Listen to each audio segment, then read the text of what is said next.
Olá, eu sou Cláudia Jota, assessora de comunicação do Procon MG e está começando agora o Procon Corre Aqui!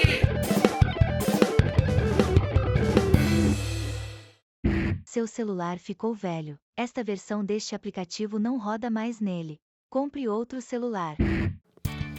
Quem nunca se viu nessa situação? Você compra um celular, um eletrodoméstico e de repente ele começa a falhar, fica lento ou uma versão nova e indispensável surge fazendo o seu parecer um dinossauro.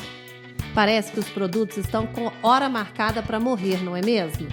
Pois é, não é sempre impressão sua. Por trás disso existe uma estratégia industrial. O tema de hoje é exatamente sobre esse fenômeno que afeta a vida útil dos produtos e o nosso bolso: a obsolescência programada. É uma estratégia muitas vezes imperceptível, que molda a nossa forma de consumir e impacta até o meio ambiente e o futuro do nosso planeta. A prática da obsolescência programada, também conhecida como planejada, não é nova. Ela teve início nas primeiras décadas do século XX, ganhando destaque nas indústrias de eletrodomésticos e eletroeletrônicos. O termo foi popularizado por volta de 1920, quando os fabricantes começaram a projetar os produtos com uma vida útil determinada para garantir a demanda contínua por substituições. Um dos casos mais conhecidos é do cartel formado em 1924 pelas principais fabricantes de lâmpadas da Europa e dos Estados Unidos, como General Electric e Philips. Eles decidiram, em Genebra, reduzir a vida útil das lâmpadas incandescentes de 2.500 horas para apenas 1.000 horas. A ideia era simples: vender mais e com mais frequência. E para demonstrar essa realidade, vamos ouvir agora o caso da Juliana Aparecida. A minha máquina tinha uns 10 anos de uso, ela começou a apresentar defeito e eu consultei a assistência técnica autorizada da marca, pensando que ia ser possível consertar. Mas, para minha surpresa, esse modelo da minha máquina não era mais fabricado e aí eles me falaram que não tinha mais peça, que não tinha conserto. E tive que comprar outra máquina. Falei assim, meu Deus, mas o que eu vou fazer com essa máquina tão grande, né? Um trambolhão. E a própria assistência técnica autorizada falou que não recuperava a máquina, que eu tinha que procurar um ferro velho. E até na hora de comprar a minha máquina nova, algumas marcas eram aceitas para eu doar, né, na compra, e eu recebi um desconto. Só que essa marca não era aceita para isso. E aí, não tem como doar para ninguém, porque ela não tem conserto, não tem uso. E eu tive que procurar um lugar para descartar. O que vai ser daquilo? Imagina se quantas máquinas são produzidas e descartadas a cada 10 anos, né? Para não ter uma finalidade depois. A situação da Juliana é um exemplo claro de como a obsolescência programada impacta diretamente o consumidor. E é justamente para entender como o consumidor pode se proteger diante de práticas como essa que convidamos para o nosso bate-papo de hoje Marcelo Barbosa, diretor jurídico do Fórum dos Procons Mineiros e coordenador do Procon Assembleia. Para começar, Marcelo Barbosa vai explicar para a gente o que é a obsolescência programada. As características principais da obsolescência programada são o seguinte: você tem produtos ali com menor durabilidade, produtos com baixo nível de vida útil, e você tem também situações de produtos onde você vê um alto custo da manutenção. O que é isso? As peças continuaram sendo fabricadas ou não? Está mais caro eu comprar um novo ou eu consertar aquele? Então, são características que permeiam a obsolescência programada, que se o consumidor não tiver atenção nisso, ele vai comprar muitas vezes um produto sem necessidade e vai ter problemas lá na frente. Ele não vai encontrar peças, ele vai ter dificuldade na demora dessas peças, quando elas são fabricadas ou não.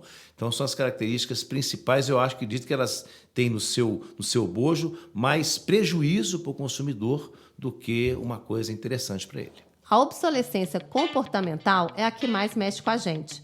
As campanhas de marketing e as tendências nos convencem que o nosso produto, que está funcionando perfeitamente, está defasado e que precisamos de um novo. Isso é muito comum na moda e nas novas versões de eletrônicos. No início do século passado, o setor automotivo enfrentou o desafio de um mercado saturado.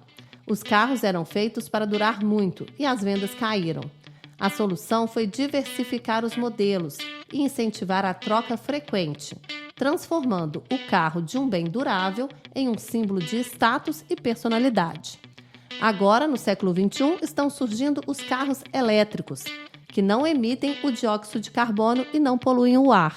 Mas o Brasil está preparado para trocar a frota?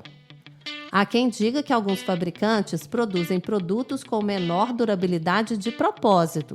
Isso poderia ser um plano de vendas? Bom, a obsolescência programada é, para mim, uma estratégia de comércio, né, dos fabricantes, para que eles coloquem produtos com pouca durabilidade, para que o consumidor sempre veja a necessidade de ter que mudar. E ela se manifesta de várias formas. Ela pode ser uma obsolescência relacionada com a qualidade do produto, pode ser com relação à funcionalidade dele, tecnologias diferentes, mais avançadas.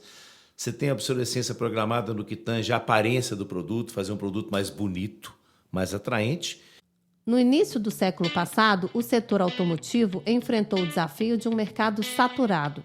Os carros eram feitos para durar muito e as vendas caíram. A solução foi diversificar os modelos e incentivar a troca frequente, transformando o carro de um bem durável em um símbolo de status e personalidade.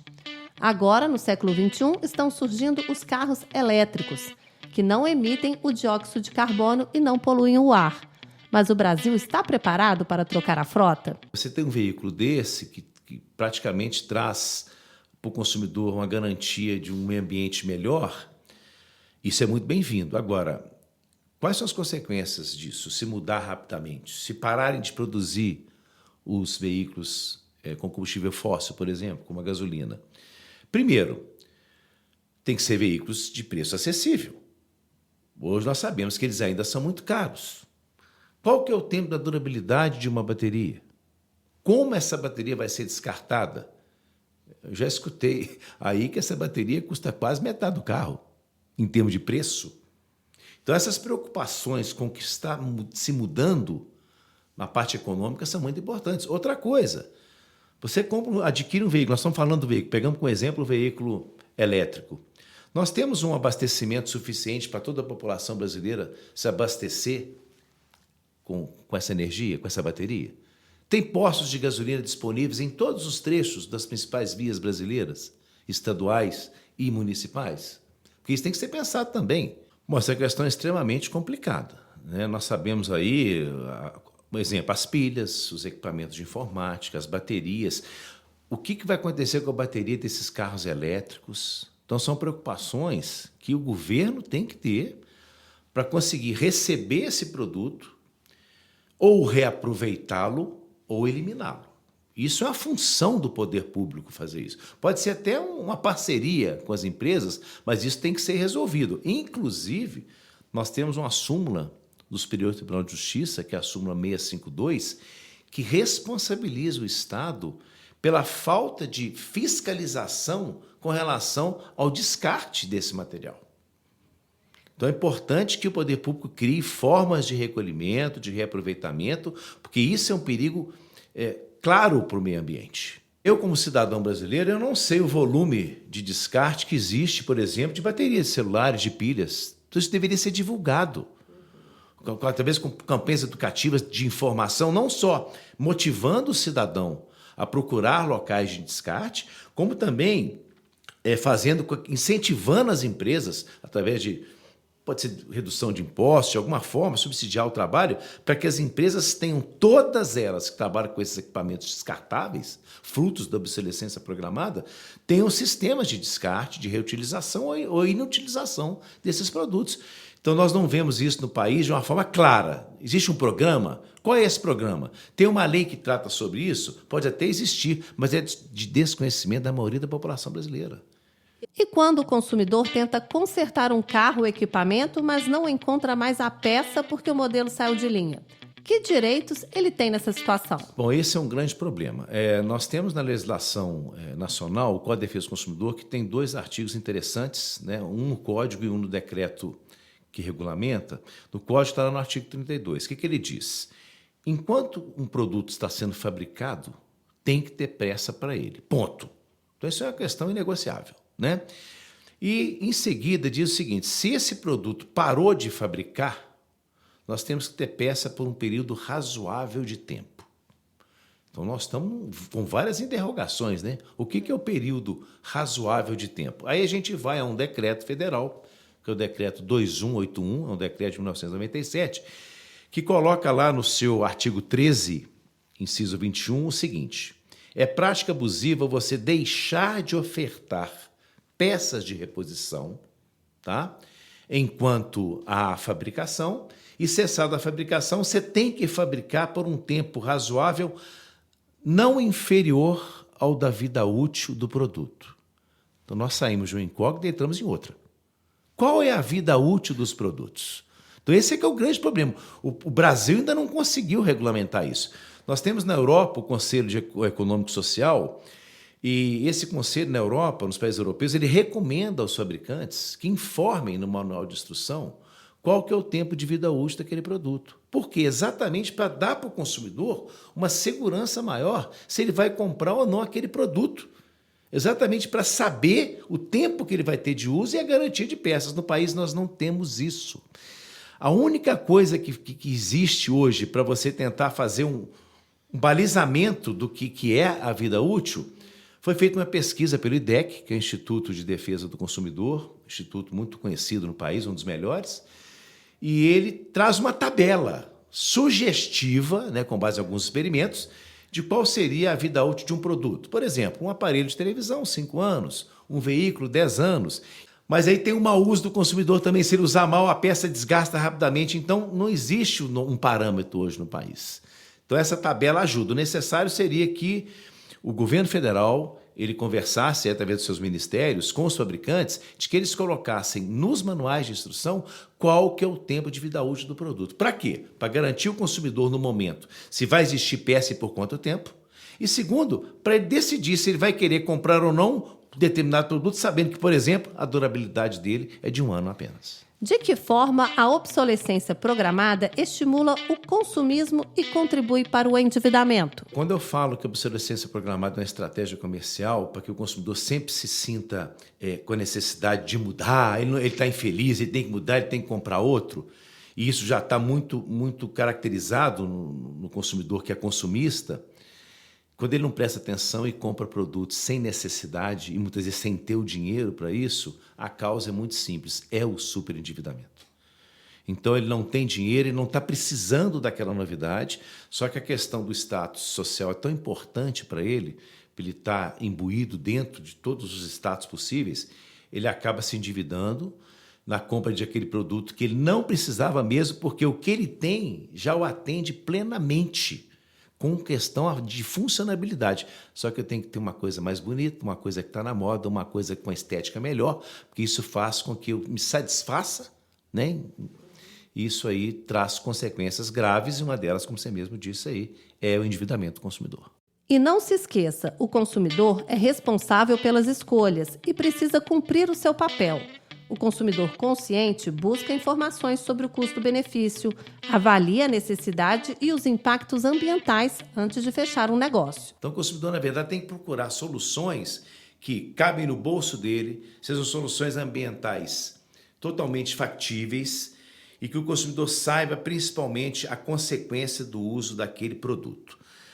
Se tivermos uma concorrência que passe para ele todas essas informações, que é isso que nós temos que garantir na defesa do consumidor, quais são as informações sobre as características, sobre a qualidade, sobre a quantidade e, principalmente, quais os riscos que esse produto apresenta para o consumidor.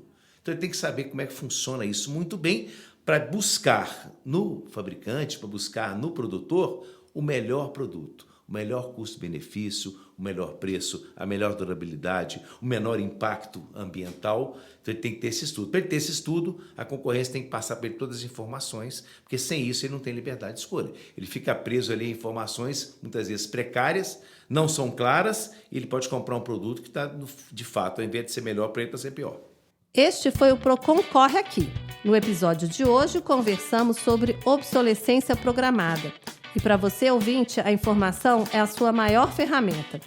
Não se conforme com produtos que duram pouco. Seus direitos estão previstos no Código de Defesa do Consumidor.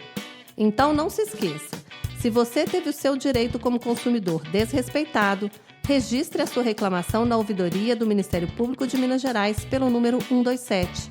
Você também pode deixar a sua reclamação na plataforma consumidor.gov.br.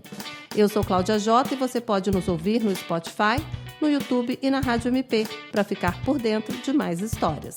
Acompanhe nossos episódios com dicas sobre direitos do consumidor. Até a próxima! Procon!